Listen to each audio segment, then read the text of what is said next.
Senior నేత తాడువే రామకృష్ణ గారిని వారితో మాట్లాడదాం. రామకృష్ణ గారు, గుడ్ ఈవినింగ్ అండి.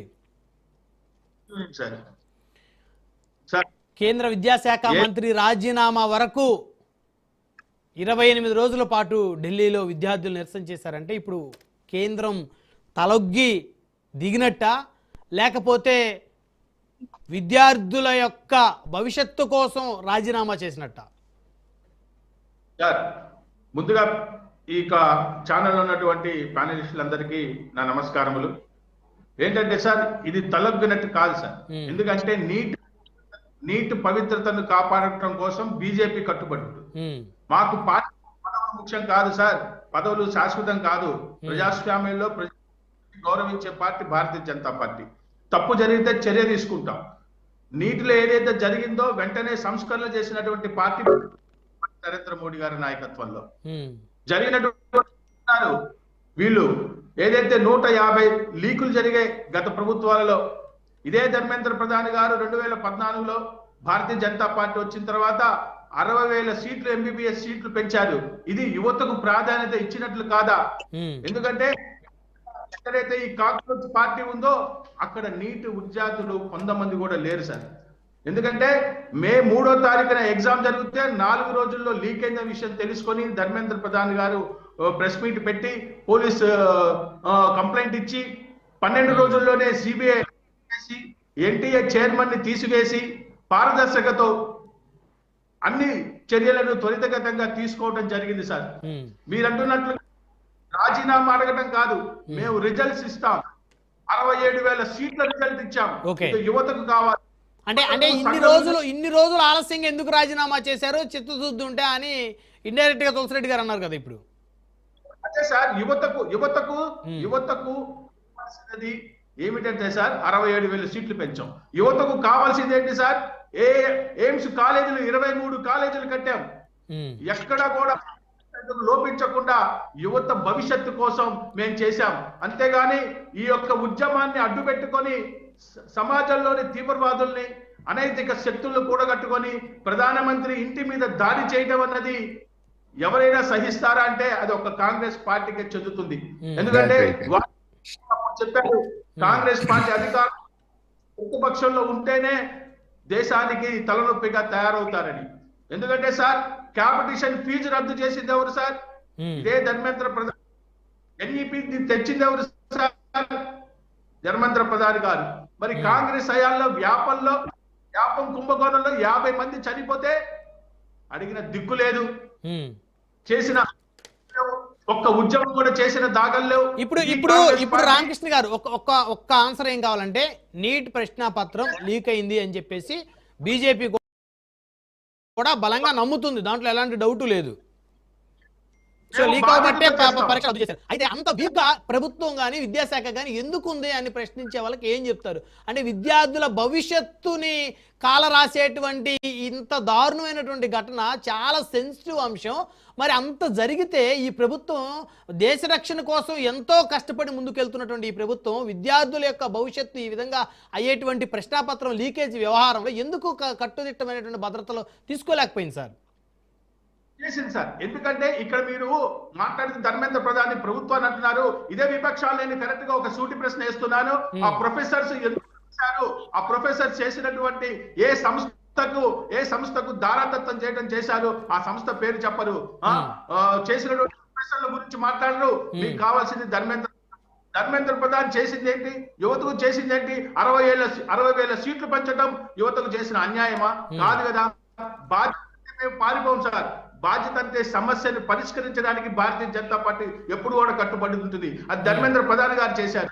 ఎందుకంటే రాజీనామా చేయడం కాదు, సంస్కరణలు తేవాలి. సిబిఐని వేశాం, ఎన్టీఏని రద్దు చేశాం. వెంటనే దాని మీద ఫాస్ట్ ట్రాక్ కోర్టును పెట్టాం. మరి శిక్ష అమలు అవుతే, శిక్ష కనుక రుజువు అవుతే మరి ₹1 కోటి ఫైన్ కూడా త్వరితగతిన తీసుకొని వచ్చాం. అంతేకాదు ఎగ్జామ్ కండక్ట్ చేశాం. 21 లక్షల మందికి పైగా ఎగ్జామ్ కి హాజరవుతే 11 లక్షల మందికి పైగా దానిలో క్వాలిఫై అయ్యారు. తల్లిదండ్రులందరూ కూడా చక్కగా ఉన్నారు. కౌన్సిలింగ్ కూడా జరుగుతుంది. సంవత్సరంలో 901 సీట్లను కూడా పెంచడం జరిగింది. ఎక్కడ కూడా ప్రాధాన్యత ఇచ్చేది. ఇందాక తులసిరెడ్డి గారు చెప్తున్నారు 12 సంవత్సరాలలో మోడీ మీద అసహనం ఎక్కడా లేదు సార్. 12 సంవత్సరాల్లో భారతదేశం అద్వితీయంగా వేగంగా శరవేగంగా ముందుకెళ్తుంది సార్. 60 సంవత్సరాల్లో చెయ్యలే కాంగ్రెస్ ప్రభుత్వం, చేతగాని ప్రభుత్వం 12 ఏళ్లలో చేసే రోజులకి వీళ్ళకి ఎటువంటి వ్యాపకం లేకుండా అమాయకమైనటువంటి సంఘ విద్రోహ శక్తులను తీసుకొని ఎక్కడైతే మరి వాళ్ళకు వచ్చినటువంటి నిధులు, విదేశీ నిధులను కూడా సార్ ఇప్పుడు వీళ్ళు అంటున్నారు రేపొద్దున ఆల్రెడీ అమల్లో ఉంది. జూలై 19th నుంచి అక్టోబర్ 18th దాకా అమల్లో ఉన్న ఎన్ఐఏ చట్టం రేపు తప్పకుండా వీటి వెనుక ఉన్నటువంటి విద్రోహ శక్తులకు ఎక్కడి నుంచి ఫండ్స్ వచ్చినాయి వాటిని కూడా తెలుస్తారు. మీకు తెలుసు అంటే సంఘ విద్రోహ శక్తులు ఎవరు ఈ విద్యార్థుల ధర్నాలో పాల్గొన్నారా? మీరు మాట్లాడే మాటలు సంఘ విద్రోహ శక్తులు ఈ నీట్ ప్రశ్న పత్రాలు లీక్ అయిన జంతర్ మంతర్ వద్ద ధర్నా చేస్తున్న విద్యార్థులతో కలిసి పోలీసుల మీద దాడి చేశారంటారా? పోలీసుల మీద దాడి కన్నా పోలీసుల మీద చేశారు సార్. పోలీసుల మీద దాడి చేశారు. ఎక్కడైతే మరి ఏం పని సార్, నీట్ ఎగ్జామ్ కోసం మాట్లాడుతున్న వాళ్ళు అబ్జర్వ్ గురువు లాగా భారతదేశాన్ని ముక్కలు చేస్తాననటం, భారత మాతకు మొగుడు ఎవడయ్యా అంటూ ఎంతమంది మొగుళ్ళు అన్నాడు అనటం, మరి ఇటువంటివి విద్రోహ శక్తులు, అర్బన్ నక్సలైట్లు వీళ్ళతోనా వీళ్ళు చేసేది? వీళ్ళకి ప్రజాస్వామ్యంలో ప్రజలు దొరకలేదా? వీళ్ళకి హింసాయుతంగా పోరాడేవారే మనుషులు దొరికారా వీళ్ళకి? నేను ఒకటే అడుగుతున్నాను సార్, యువత భవిష్యత్తు కోసం సీట్లు పెంచాలి, ఆ పని భారతీయ జనతా యువత భవిష్యత్తు దృష్టిలో హింస, చదువు కావాలనేది మేము. జంతర్ మంతర్లో 4 రోజులుగా వాళ్ళు చేసింది ఏంటి సార్? దేశ వ్యతిరేక నినాదాలు చేశారు. ఎంత దౌర్భాగ్యం సార్! ఇంతవరకు ప్రధానమంత్రి ఇంటి మీద దాడి చేసినటువంటి ఎక్కడైనటువంటి పరిస్థితులు ఉన్నాయా? కాదా? 140 కోట్ల మంది ప్రజలు వాళ్ళకి పట్టం కడితే 140 కోట్ల మంది యొక్క ప్రజల యొక్క తీర్పును అవమానపరిచే విధంగా రాహుల్ గాంధీ ప్రవర్తించడం, ఎల్లప్పుడూ కూడా ఒక పార్లమెంటరీగా ఉండి పార్లమెంట్ యొక్క ఎట్లా విధులు నిర్వహించాలో తెలియక టీ షర్ట్లు వేసుకురావటం, ప్రధానమంత్రిని దూషించడం, సాక్షాత్ రాష్ట్రపతిని కూడా దూషించి ఆయన మరి 3 నెలలు 4 నెలలు పార్లమెంట్ కూడా వెళ్ళలేని పరిస్థితి. అటువంటి వ్యక్తులు, అటువంటి ప్రతిపక్ష నేత మన భారతదేశానికి దొరకడం దౌర్భాగ్యం. మనం ఎంతో బాధపడాలి సార్. ఎందుకంటే సార్ దేశాన్ని ముక్కలు చేస్తామంటారు, ఇలా పోరాటం దేశం కూడా ఒప్పుకోదు సార్. బీజేపీ లక్ష్యం 1,18,000 సీట్లను ఇచ్చింది. వాళ్ళ పోరాటం విధ్వంసం అయితే మా పోరాటం ప్రాధాన్యత ఇవ్వటం, మా పోరాటం మెడికల్ కాలేజీల యొక్క పునరుద్ధరణ చేయటం, ముందుకు తీసుకెళ్లటం, చెందటం. అందుకే 23 ఎయిమ్స్ కాలేజీలు కూడా కట్టడం జరిగింది సార్. మనం ఇంకా కూడా తెచ్చాం, ఎన్టీఆర్ని రద్దు చేశాం, కఠినమైనటువంటి పేపర్ లీక్ చట్టాలను తీసుకొని వచ్చాం, 10 ఏళ్ళు జైలు శిక్ష పడేలా మెంటల్ హెల్త్ కౌన్సిలింగ్ హెల్ప్ లైన్లు కూడా తీసుకొని వచ్చాం. మీరు తల ఒగ్గిందా అంటే లేదు, బాధ్యత తీసుకున్నాం. తల ఒగ్గిందా అనే మాత్రం మాట్లాడకండి, బాధ్యత తీసుకున్నాం. బాధ్యత తీసుకోవటంలో మోడీ గారు ముందుంటారు. అంతేగాని కాక్రోచ్ జనతా పార్టీ లాంటి ఏవైతే ఇలాంటి పార్టీలకి తలొగ్గి మీ కేంద్ర మంత్రి రాజీనామా చేసిన పరిస్థితి అయితే కాదంటారు.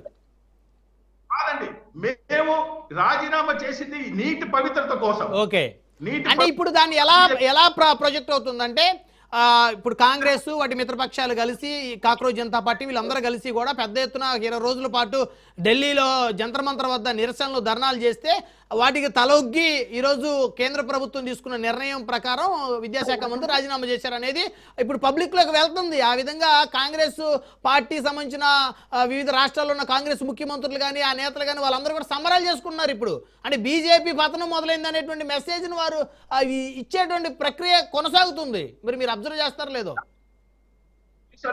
ఈ వెనుక సిజేపీ అంటే Congress joint protest, Congress joint ఆ వంకతో కాంగ్రెస్ పార్టీ రెండు కలిపి చేసినటువంటి ఇదే గాని దాని మీద పాజిటివ్ వాతావరణం లేదు.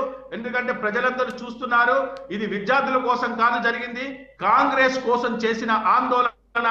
ఏదైతే సిజేపీ అంటే కాంగ్రెస్ జాయింట్ ప్రొటెస్ట్ ఏదైతే ఉందో అది కాంగ్రెస్ కోసం చేసిన ఆందోళన తప్పితే నీటి మీద జరిగిన పరిష్కారం కాదు.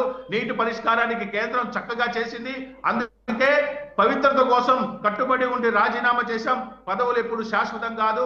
ప్రజల యొక్క తీర్పు అంతిమ లక్ష్యంగా భారతీయ జనతా పార్టీ పనిచేస్తుంది. మీకు కూడా తెలుసు, లోగడలో వాజ్పేయి గారు మరి ఒక్క సీటుతో ప్రధానమంత్రి పదవినే పోగొట్టుకున్నారు. అంటే భారతీయ జనతా పార్టీ యొక్క కట్టుబడి పవిత్రత అలాంటిది. మేము మార్గనిర్దేశం చేయాలన్నా ఏదైనా చేయాలన్నా దానికి కట్టుబడే చేస్తాం తప్పితే ఇటువంటి అల్లర్లతో అల్లర్లు చేయటం ఇవన్నీ జరగని పనులు సార్. రైట్ వన్ బై మాట్లాడదాం రామకృష్ణ గారు, వన్ బై మాట్లాడదాం. మనతోటి జనసేన పార్టీ సీనియర్ నాయకులు చందు సాంబశివరావు గారు వారితో మాట్లాడదాం.